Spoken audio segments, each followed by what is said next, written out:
विजय जी संघर्ष करो, विजय जी संघर्ष करो। आदरणीय राजनाथ सिंह जी हमारे बीच में हैं। दिखा दीजिए युवा मोर्चा में क्या जोश है, जोरदार तालियां बजाकर दिखा दीजिए। इसी तालकटोरा स्टेडियम के अंदर कल कांग्रेस की एक सभा हुई थी और जब गौरव खारी जी ने मुझे कहा था कि हम भारतीय जनता युवा मोर्चा का तालकटोरा स्टेडियम में एक कार्यक्रम रखना चाहते हैं, तो मैंने उनको कहा था बारिश का मौसम है और राजनीतिक परिस्थितियां बड़ी तेजी से बदल रही हैं, क्या तालकटोरा स्टेडियम के अंदर इतना हजारों की संख्या में युवा आएगा? किंतु आज इतने हजारों की संख्या में युवा को देखकर मैं आप सब लोगों का अभिनंदन करता हूं जाते हैं।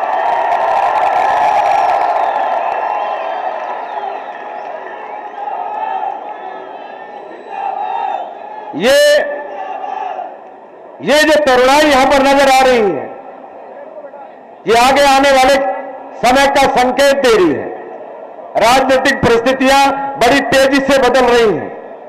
बड़े अहम समय के अंदर ये युवाओं का सम्मेलन हो रहा है। जब राजनीतिक उथल पुथल है, जेडीयू और के कारण जो है उसके बारे में मैं बात नहीं करूंगा। मैं इतना बताना चाहता हूं, भारतीय जनता पार्टी अपने दम खम पे युवाओं के दम पर खड़ी है और हम अकेले चुनाव के अंदर लड़ने की ताकत रखते हैं। इतिहास गवाह है इस बात का। जब जब विश्व के अंदर क्रांति हुई है तो वो युवाओं ने की है। अगर जयप्रकाश नारायण जी ने जिस समय 1975 के अंदर सत्ता पलट किया था कांग्रेस का, तो बिहार से उसकी शुरुआत हुई थी और वो युवा थे जिन्होंने उठाकर कांग्रेस का तख्ता पलट कर दिया था। और आज भी ये युवा जो इस हाल के गोलधारे के अंदर बैठा है, मुझे संकेत साफ दिखाई देता है कि 2013 का दिल्ली में और 2014 का पूरे देश के अंदर चुनाव भारतीय जनता पार्टी भारी मतों से जीतेगी, यह मैं कह सकता हूं।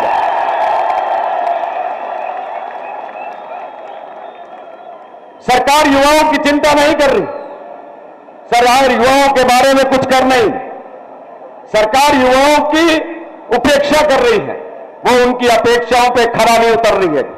देश भर के अंदर जो बेरोजगारी है युवाओं, उसके लिए केंद्र की कांग्रेस सरकार, दिल्ली की कांग्रेस सरकार ने बेरोजगारी को दूर करने के लिए कुछ नहीं किया है। उनको भविष्य का मालूम नहीं है आजकल के युवाओं का, कौन सी नौकरियां कहां से निकलेंगी, कोई काउंसलिंग की व्यवस्था नहीं है। मैं कहना चाहता हूं, जिस दिन भारतीय जनता पार्टी शासन में आ गई तो समझ लीजिए आपको नोएडा और गुड़गांव के आईटी हब में नहीं जाना पड़ेगा। हम दिल्ली के अंदर आईटी हब को यहां पर खड़ा करेंगे जिसमें नौकरियां मिलेंगी।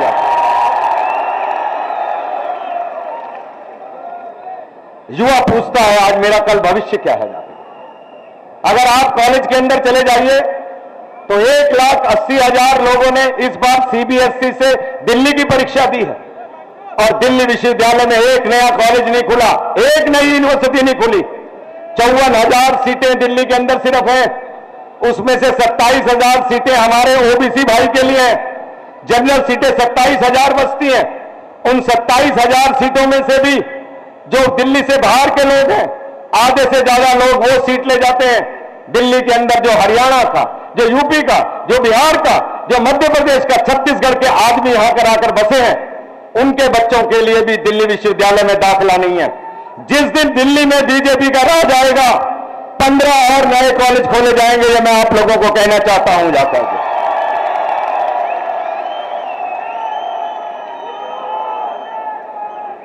युवा हमसे पूछते हैं देश किस तरफ जा रहा है जाके। एक एक युवा रोज बीपीओ के अंदर काम करता है 12-12 घंटे, एमएनसी कंपनियों में 12 घंटे काम करता है। एक दिन की तनख्वाह देकर उससे 1.5 दिन का काम कराया जाता है। युवा पूछता है मैं इतनी मेहनत करता हूं और दूसरी तरफ ये कांग्रेस की सरकार एक भ्रष्टाचार में 2G में 1,87,000 करोड़ रुपए ले जाती है, एक कॉमनवेल्थ गेम्स में 1,70,000 करोड़ घोटाला कर देती है, एक कोयला के घोटाले के अंदर लाखों करोड़ के वारे न्यारे कर देती है। इसलिए दोस्तों, युवा कांग्रेस से हिसाब मांगना चाहता है कि ये भ्रष्टाचार करने वाली कांग्रेस सरकार इस देश का और यहां बैठे हुए दिल्ली का युवा जाग चुका है। हम कहना चाहते हैं प्रधानमंत्री मनमोहन सिंह शीला दीक्षित गद्दी छोड़ो, दिल्ली का युवा यहां पर आकर खड़ा हो गया है जाकर। मैं दोस्तों आप लोगों को कहना चाहता हूं, आज लोग पूछते हैं खड़े होकर हमारा भविष्य क्या है। बिजली के दाम आसमान के ऊपर बढ़ गए हैं, बिजली के दाम आसमान पे हैं। मैं पूछता हूं, बोलो बिजली महंगी है या सस्ती? बिजली महंगी है या सस्ती? पानी आता है या नहीं? पानी महंगा है या सस्ता? पेट्रोल महंगा है या सस्ता? डीजल महंगा है या सस्ता? तेल, चावल, चीनी, फल, सब्जी महंगे हैं या सस्ते? तो दोस्तों इस महंगी सरकार को विदा करने का समय आ गया है। हमने कहा था कि जिस दिन बीजेपी की सरकार आएगी वो बिजली की दरों के ऊपर अंकुश लगाएगी, और हमने कहा था कि ये दिल्ली सरकार, ये डीआरसी और ये बिजली कंपनियां, ये तीनों मिली हुई हैं और ये तीनों मिलकर भ्रष्टाचार कर रही हैं। जो दिल्ली के अंदर बिजली किसी समय के अंदर 1 रुपए से भी सस्ती थी, वो बिजली आज 5 रुपए 50 पैसे के अंदर मिल रही है।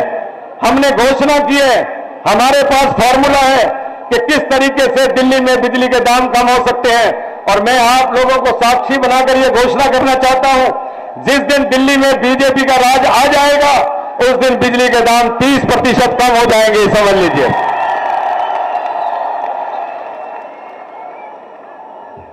मुख्यमंत्री हमसे बोली कल की इसी तालकटोरा स्टेडियम में खड़ी होकर, विजय गोयल के पास कौन सा वो फॉर्मूला है, वो फॉर्मूला हमें बता दे तो हम उससे बिजली के दाम कम कर लें, या उसकी सरकार क्यों नहीं बिजली के दाम कम कर लेती।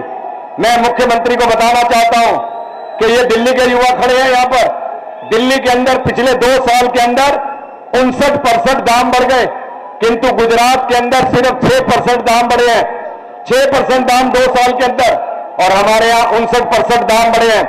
हमने उसको कहा मैं आज तालकटोरा स्टेडियम में फॉर्मूला दे दूंगा। आप लोग दोस्तों जानते हो ये जो मोबाइल कंपनियां हैं, किसी समय 1996 में मोबाइल का रेट क्या था बताइए? 16 रुपए का रेट था आउटगोइंग का और इनकमिंग का। पर मोबाइल की सारी कंपनियों में कंपटीशन हुआ, एक एयरटेल, एक एयरसेल, और कौन से वोडाफोन, और कौन सा टाटा, और कौन सा आइडिया, और कौन सा है। इतनी सारी जब मोबाइल कंपनियों के अंदर कंपटीशन हुआ तो आज मोबाइल कंपनी के रेट 30 पैसे हो गए।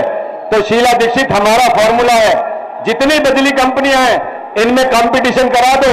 हमको टाटा से चाहिए बिजली, हम टाटा से लेंगे, हम रिलायंस से बिजली होगी तो हम रिलायंस से लेंगे, और आप देखेंगे बिजली के दाम 30% कम हो जाएंगे, और 2 नहीं 6 कंपनियों को आप यहां पर लेकर आओ।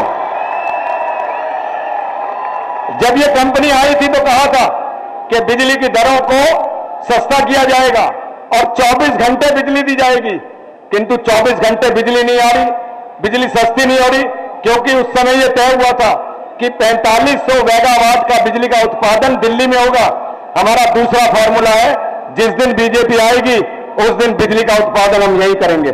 दोस्तों मैं लंबी बात नहीं करूंगा, आप लोगों के बीच में सिर्फ ये कहने आया हूं कि हम 5 साल की नहीं, हम 50 साल की प्लानिंग करेंगे। 50 साल के बाद कितनी सड़कें चाहिए, कितनी बिजली चाहिए, कितनी पानी चाहिए, कितनी झुग्गी झोपड़ियों को फ्लैट चाहिए, कितनी हाउसिंग स्कीम चाहिए, उस सारे की हम स्कीम बनाएंगे। हम 5 साल की प्लानिंग नहीं करेंगे। और मैं आज आप लोगों के सामने घोषणा करना चाहता हूं कि भारतीय जनता पार्टी हर व्यक्ति के लिए काम करेगी और स्टूडेंट्स को सस्ते लैपटॉप, सस्ती किताबें प्रोवाइड करने का काम भारतीय जनता पार्टी करेगी। भारतीय जनता पार्टी स्टूडेंट्स के लिए सेंटर्स बनाएगी, स्टूडेंट्स के लिए एडमिशन की नए कॉलेजेस खोलेगी, उनके लिए यूनिवर्सिटी खोलेगी, खेल के मैदान खोलेगी। और मैं इन्हीं शब्दों के साथ आपको यह विश्वास दिलाना चाहता हूं कि आप में से किसी को भी आधी रात को भी काम पड़ जाए, चाहे अस्पताल का हो, चाहे पुलिस का हो या किसी का हो, विजय गोयल के दरवाजे आपके लिए 24 घंटे खुले हुए हैं। आधी रात को आप खड़का के देख लेने लगे। इसीलिए दोस्तों मैं कहता हूं कि बीजेपी का जब शासन आएगा उसके अंदर खुशहाली होगी। बीजेपी के शासन के अंदर किसी को भी एडमिशन की दिक्कत नहीं होगी। बीजेपी के शासन के अंदर हम बिजली और पानी के दाम कम करेंगे। बीजेपी के शासन के अंदर हम झुग्गी झोपड़ी वालों को फ्लैट देंगे। बीजेपी के शासन के अंदर टूटी सड़कें नहीं होंगी, ट्रैफिक जाम नहीं होगा। बीजेपी के शासन के अंदर महिलाएं असुरक्षित नहीं होंगी, महिलाओं को सुरक्षा दी जाएगी। कोई मुख्यमंत्री ये नहीं कहेगा कि मेरी बेटी सुरक्षित नहीं है। इसलिए दोस्तों मैं कहता हूं, मैं सूरज होने का दावा नहीं करता, मैं सूरज होने का दावा नहीं करता और मिटाने का अंधकार पृथ्वी से, किंतु मैं एक दिया जरूर हूं। तम से युद्ध करना एकमात्र मेरा लक्ष्य है।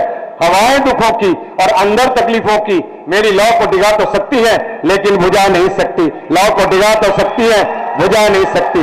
बोलिए भारत माता की। एक बार दोनों हाथ खड़े करके बताइए, ये जो दिल्ली के अंदर युद्ध होने वाला है, इसको आप लड़ने के लिए तैयार है? बोलो, लड़ने के लिए तैयार हो? पूरा चिल्ला के बोलना, हर एक का हाथ खड़ा होना चाहिए। बोलिए बीजेपी का दिल्ली के अंदर 2013 में जो युद्ध होने वाला है, उसके लिए लड़ने के लिए तैयार हो? बहुत बहुत धन्यवाद, बहुत बहुत आभार।